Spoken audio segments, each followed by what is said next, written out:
जय जय जगन्नाथ, जय जय जगन्नाथ, जय जय जगन्नाथ।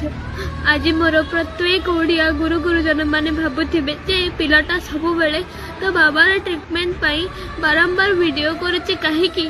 आज्ञा आज से प्रत्येक ओडिया गुरु गुरुजन मानक महाप्रभु जगन्नाथ को साक्षी रखी कहूँ जदि आपण माने मो वीडियो कौन देखा न करी शेयर करते एवं 150 टका साहाय्य करते ताले हुए तो मो बाबा बाईपास ऑपरेशन एतक सरंताणी हेले 1000 व्यू रे जदि टंके 2 टका 5 टका साहाय्य मिलिबो तले से साहाय्य तो मो बाबा मेडिसिन खर्च उठे पारिबनी बाकी रहिला बाईपास ऑपरेशन आ चेकअप कथा।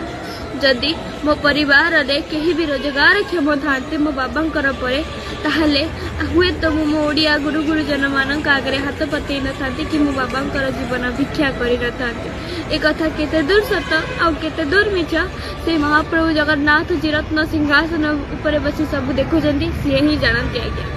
किंतु आज मोर प्रत्येक ओडिया गुरु गुरुजन मानक हाथ जोड़ी विनम्र अनुरोध करुचे दयाकरी महाप्रभु जगन्नाथ मुह को चाह अधिक अधिक आर्थिक सहायता करी मो बाबा बाईपास ऑपरेशन आ चेकअप कर दियंतु। महाप्रभु जगन्नाथ आपण मान परिवार मंगल करंतु एवं ये वीडियोटी को अधिक अधिक शेयर करंतु। आज्ञा शेयर करने तो क्या पैसा पड़ूनी ना दयाकोरी ये वीडियोटी को अधिक अधिक शेयर करंतु जमी 4.5 कोटी ओडिशावासी पाखे मोर ये वीडियोटी पहुँचू।